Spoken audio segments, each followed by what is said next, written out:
I do want to thank you for joining me this afternoon. My name is Craig Gomolka.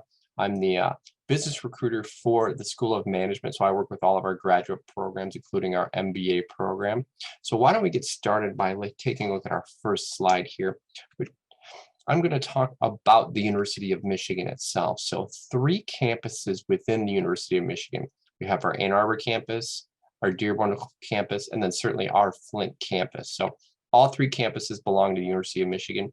And when we look at our MBA programs, you're going to see some similarities and certainly some differences between our programs. Some of the differences you're going to find are going to be certainly cost is a big factor. Admission standards are going to be slightly different. The structures of the programs are going to be very different. But no matter what campus you attend, you're going to get that great University of Michigan education. Degrees and diplomas are all going to be issued by the University of Michigan. And that's why students really love our Flint campus. It's going to be for our great costs and certainly for that great University of Michigan education and that degree and diploma that they can hang on their wall. All the business schools at the University of Michigan are accredited by AACSB International. It's the top accrediting body for business schools around the world. So from your perspective, as a student, why do you really care about accreditation? What does it actually do for you? So first off, it tells you that all of our full-time professors have their PhDs. They're some of the very best professors out there in the whole world. And those professors do a lot of research and then publication, typically over a 3 to 5 year period in their particular discipline, whether that's accounting or finance or supply chain. They're seeing where trends are today, where trends are headed in the future, and they can have a lot of those great classroom discussions around topics that they're researching, that their colleagues at other schools are researching. So that's really one of the most important factors about AACSB accreditation, is that our professors are staying on top of current topics and trends in their discipline. Students love rankings, so I threw a ranking slide in here.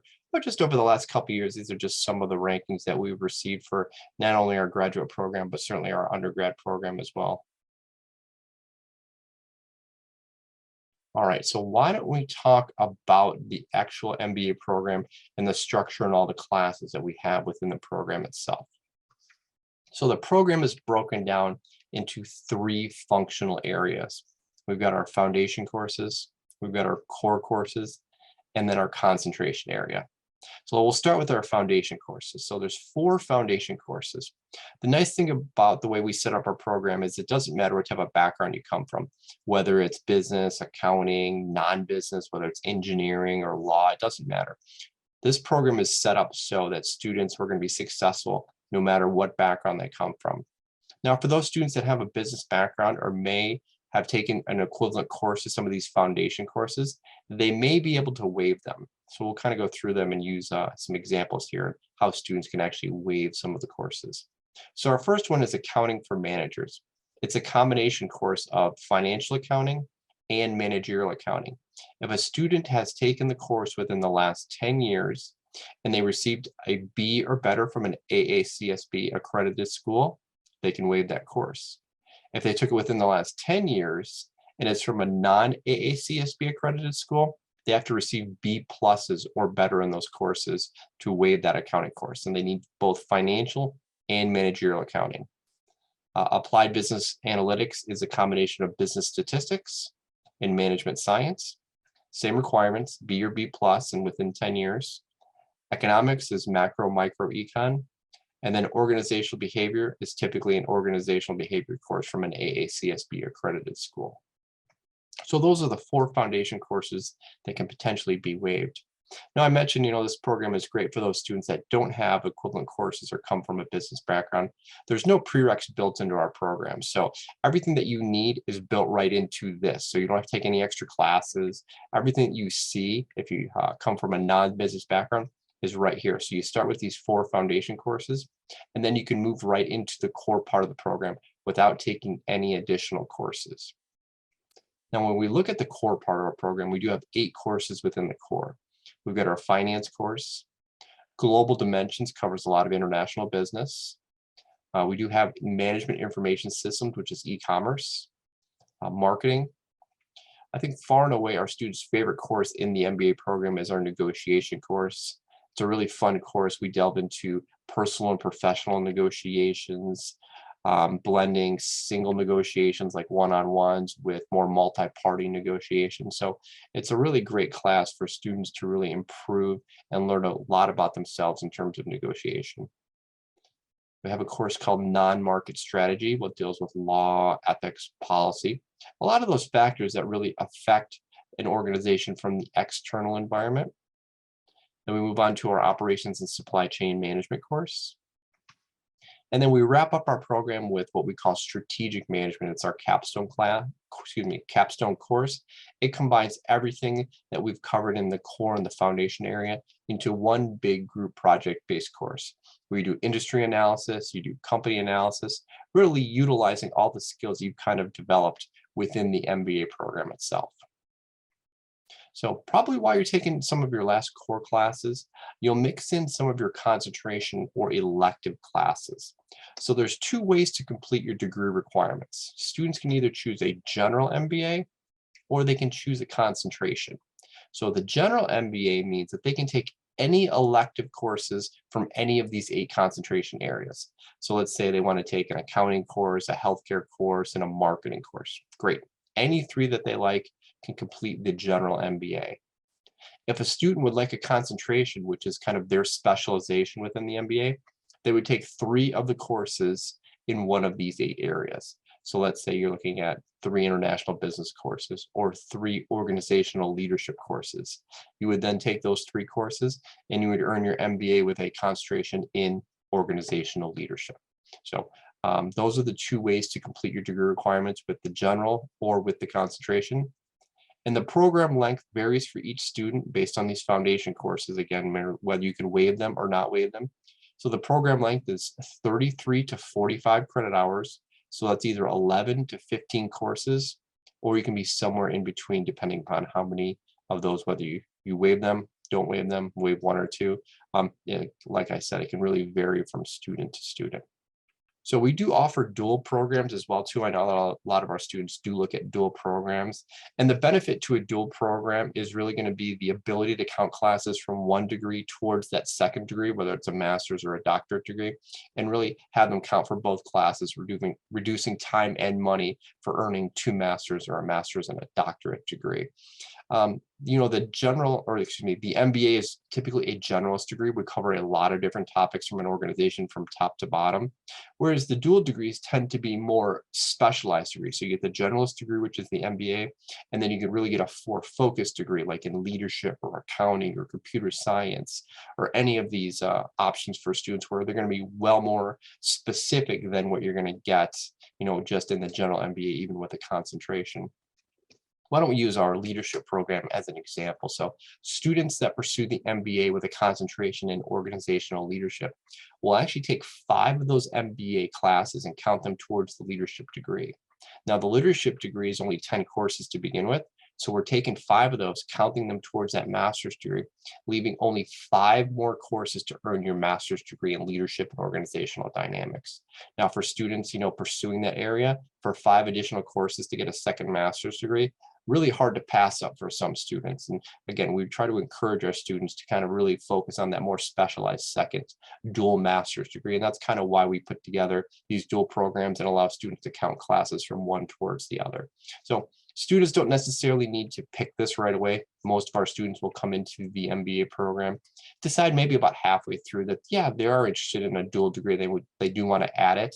And at that point, they just work with me, and it's a pretty easy application that they have to go through to add the second degree. So nothing too complicated about that. If you want to do it right at the beginning, we're more than welcome to do that as well too. So I can send you a supplemental application to go along with the online application, which I will talk about later in the program. But the application is pretty straightforward to add that second degree. For most of our students, they either pursue a part-time or a full-time schedule. We're pretty flexible in terms of how we offer our program to students, whether they need, full-time 1 semester, part-time, maybe they need to drop down to 1 class or take a semester off. We're certainly flexible with all that. But these are, a majority of typically what we see from most of our students, either pursuing part-time or full-time. So for our part-time schedule, this is typically more of our working professionals, which makes up the bulk of our program. So those students will typically take, 2 classes in the fall, 2 classes in the winter, and then 1 in the spring or summer. So anywhere between 5 to 6 classes per year. And, at that rate, they could finish up in anywhere from 22 to 32 months. So maybe a little bit less than 2 years if they're going to waive some of the foundation courses, a little bit over 2 years if they have to do the whole program, the full 15 courses. So anywhere between 6 to 10 semesters.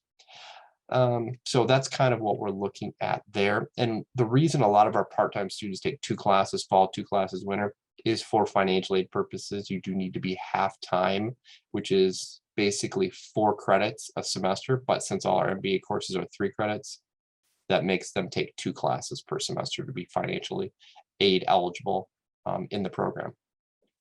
Full-time schedule, 3 or more classes, but typically we see students take 3 fall, 3 winter, 2 spring, 2 summer, certainly more accelerated than the part-time schedule, and somewhere between 16 to 20 months to complete the program full-time.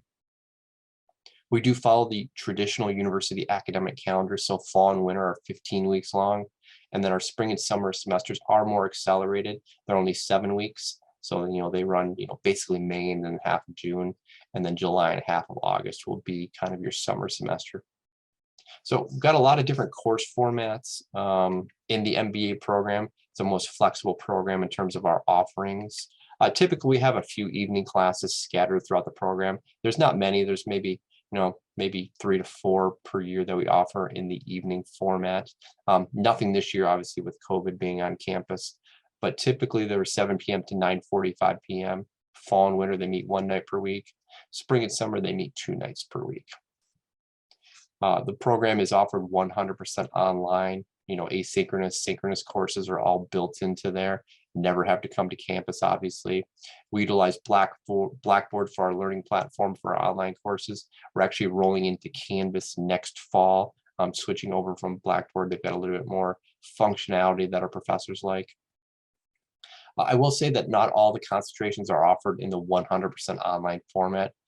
For example, our leadership program, which the concentration courses are taken from, are going to be offered in our Net Plus format, which I will talk about in a second. So it's an online format that's synchronous with campus sessions. So it's not traditionally what you think about as your 100% asynchronous courses. Now, the MS in accounting, if you're thinking about a dual degree, is offered 100% online asynchronous, just like the MBA program is. So if you're looking at a dual degree like that, that's certainly an option. And I did mention our Net Plus courses. It's kind of like a mixed mode or hybrid format. So 60% is your asynchronous, and then we do have 40% being a synchronous session. And those are basically 4 days that students have to be online at specific times to meet with their class and their professors. And as I mentioned, the leadership program is taught exclusively in that format. And then we also have a new format that we utilize. We have a few courses in this format, which is called Hyperflex. It allows students to either be online or on campus, and they can switch it up from week to week. So if you want to be on campus, let's say for the first week, and then you want to be online, weeks 2 and 3, and then come back to campus, you're more than welcome to do that. You'll have that option throughout the semester to switch from online or on campus from week to week. And obviously, with all these different formats and all the different classes that we've got in our graduate programs, we've got a course rotation that kind of lays out what's offered each semester and in what format to help students kind of plan. But certainly, we're available. Myself, we've got a great graduate advisor to help students kind of plan out their schedules, taking the classes and kind of setting up the schedule that they're looking for to make sure that they're balancing both their personal and professional careers. Let me cover kind of the Net Plus residency, because I think it's a pretty important format that we offer for those students that do want a little bit more interaction, but yet still maintain that online format. So basically, I mentioned that it's a 60-40 split between online synchronous and online asynchronous. Those synchronous sessions either run 2 Friday Saturdays, or they run 4 Saturdays, depending upon the semester. We've been switching them up lately. For example, this winter, we're running 4 Saturdays. Spring and summer, it's going to be 2 Fridays and 2 Saturdays to make up your 4 days. But basically, the structure is 8:30 to 12:30 for one course. If you take a second course, could be 1:30 to 5:30. Depending upon the course, about half are offered in the morning, half are offered in the afternoon. You do have to attend them, so they are part of the curriculum that we teach. 40% of your program is kind of built into these residency sessions, as we call them. and all the dates are always posted on our website. But really our goal when our students meet synchronously with the professors and their whole class is to take the online learning that they've done in terms of the asynchronous stuff and really blend it together with traditional classroom activities.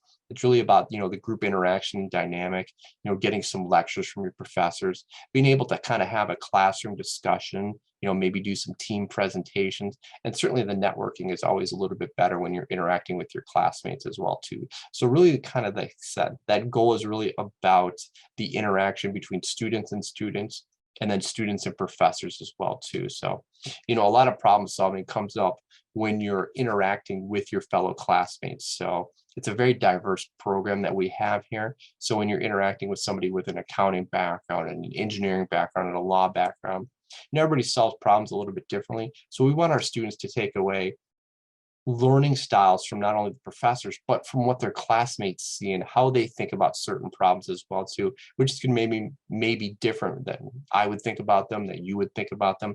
So we really think that these synchronous sessions are pretty important in terms of the overall learning. So that's why we offer these hybrid classes to go along with, the asynchronous classes that we offer in our program as well too, just to give students some options that want a little bit more interaction within their graduate classes. Let's talk about kind of some of the online coursework that they're doing. I mentioned Canvas, we're going to be rolling into that. When you kind of log on to your class, you'll see your assignments, your class assignments, your syllabi, you'll see all the deadlines for the semester. Tests are out there as well too. All your tests obviously going to be online if you're in an online class. They aren't proctored, so they are timed typically. So you have, let's say, hour and a half, maybe 45 minutes to take a quiz or a test. And professors are pretty good about giving you, a time frame, whether it's a Friday to Sunday or even a Monday to Sunday, to make sure you get that quiz or test in. There's different threaded discussions. Professors will post videos or post audio casts. Try to make it as interactive as possible. Other work that you'll be doing, independent readings, case studies. We mentioned the team projects. So this is definitely a team-oriented MBA program.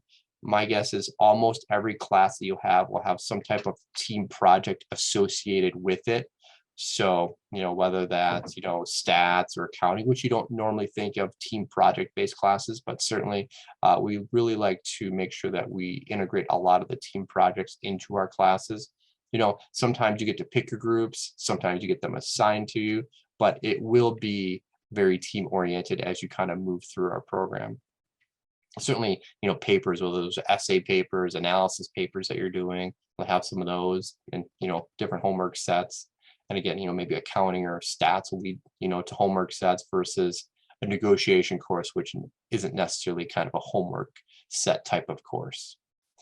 And then time commitment for our program. So expect to put in about 7 to 9 hours per course for, for one of those courses, 15 to 18 for 2 courses. And this is weekly, so I would say 7 to 9 each week, 15 to 18 for 2 courses, and then 3 courses, somewhere between, 21 to 28 hours for taking 3 courses in a semester. So, 1 is not too bad. 2 is, depending upon how your schedule is, 40 to 60 hours if you're working, it could be a challenge kind of balancing everything. And then again, if you're looking at 3 classes, you're more kind of the full time, maybe you're working only part time, and you're going to school more full time. So you have a little bit more time to really dedicate to those particular classes. So let's talk about tuition. So tuition, we've got in-state and out-of-state tuition. In-state is $833.25 per credit. Out of state is $1,038 per credit hour. There's only one fee that we have in our graduate programs, and that's a registration assessment. Each semester it's $227, whether you take 1 class or you take 3 classes. It's always the same fee each semester. Now, when we look at the overall cost of the MBA program, again, because of the range in waiving those foundation courses or not waiving them, the program can vary. So let's say you waive all 4 foundation courses. In-state tuition is, right around $27,500. The full 15 courses, $37,500. And then when we look at our dual degrees, if you're interested in any of the dual degrees, you can see those as well too. So anywhere from $37,000 to $50,000 for the accounting, and 42 to $50 for the leadership program. So looking at dual degrees, 2 master's degrees, from the University of Michigan for less than $50,000. It's not a bad deal for students out there. So, we're really like promoting that we are certainly affordable in terms of earning an MBA and certainly a specialized master's degree. There's a lot of programs out there that don't have the credentials that U of M has, and certainly they charge a lot more for their tuition, especially an MBA, which is never inexpensive. So we're pretty proud to kind of try to keep our tuition rates pretty low for students. Graduate application is completely online. Typically, there's a $55 fee, but because you attended this webinar today, I'm going to send you guys out the fee waiver code for the application. We do require official transcripts from any and all colleges that you attended. So let's say that you attended a community college, you maybe took 1 or 2 classes there. We still need that transcript, so you have to send over all transcripts. We do require an updated resume with all your work and education experience on there. Statement of purpose, pretty easy. Why do you want the MBA and how will it help your career? If you're looking at a dual degree, I encourage you to write it for the dual degree. Why do I want this dual degree and how will that help my career? 1 to 2 pages, nothing too out of the ordinary. So we try to keep it, within reason there. 2 letters of recommendation. These can either be academic or professional, no personal recommendations. And we utilize the online form within our application, which is really easy to use. All you have to do within the online application is input the name, the title, and the email address of your recommenders. Once you actually put in your fee waiver code and you submit that application, the next day our graduate office will send out a link to your recommenders. All your recommenders have to do is click on that link, answer the 6 questions that we pose about you, and submit it. Pretty easy for you, pretty easy for them. But certainly if you do want to submit a formal letter of recommendation, somebody's written something up for you, you're more than welcome to do that. You can just email it to our graduate programs office and they will certainly add it to your application. We do require the GMAT or GRE, and we do have GMAT waivers, and I've got a slide on that on our next screen. For our international students, you do have to meet English proficiency requirements if your degree was not taught in 100% English. And then applications are good for an entire year. So if you're thinking about, let's say, starting in the fall semester, you could still start your application, take advantage of that fee waiver that I'm going to give you today, get that submitted, and then you could send in your application piece by piece. So get your transcripts in this week. You can get your letters of recommendation out, and when those come in, we'll just add them in there. Send your resume in a couple of weeks. We won't actually review your application till it is fully completed. Once it is fully completed, our grad office will make sure that everything is there, and they'll send it off to our office for review. And it usually takes me, maybe a week, week and a half to make sure I get through all those applications. We try to turn those around pretty quickly. So the sooner you get those in, the sooner we can get you an admission decision on your application. And when we're looking at deadlines, our next deadline is going to be our spring semester, which is one of those short 7-week semesters, which is going to start right at the end of April. That deadline is March 15. We've got our summer semester, which is May 15. And then everybody, kind of this time of year, if you're not looking at one of those short semesters, typically gears up for the fall semester. And we've got 2 deadlines for fall. We've got our early deadline of May 1 and our final deadline of August 1. If you're interested in looking at scholarships and financial aid and all that great stuff that goes along with financial aid, you want to gear up for that May 1 deadline. That's typically when we're going to give out all of our scholarships, is for those students that apply by our May 1 deadline. We know the GMAT is really a super fun test for students to take, so we do offer waivers for that. So when we're looking at how students are granted waivers, we're pretty much looking at the 4 bullets right in the middle here. So a student that has a graduate degree from basically a regionally accredited institution in the US, which is most institutions, as soon as you have a graduate degree, we're going to be able to waive that GMAT for you. Now, when we look at just undergrad degree holders, if you've attended an AACSB accredited business school, you have to have a 3.0 or higher from your undergrad program. If it's just a regionally accredited institution, again, which is most institutions in the US, 3.2 or higher, or if you have a 2.75 with 3 years of professional work experience or military experience, we can grant a GMAT waiver as well too. If you don't meet any of those, we could certainly look at external certifications. Or if you'd been admitted to one of our dual doctorate programs or our PA program, which is a master's program, we'll be able to grant a GMAT waiver based on those admittance to those programs. And all you have to do to request a GMAT waiver is just email me, just let me know your name, confirm that you have submitted your application, what program you applied for, what semester you're interested in applying for, and then make sure you include your transcripts and your resume so I can review if I need to review for the professional work experience, or I can certainly verify the GPA from your grad or undergrad program. And then as long as you meet those requirements, I can grant the GMAT waiver. And since you've submitted the application, I can just check that box and we'll have completed that section of the application itself. And that is really our quick summary of our MBA program today.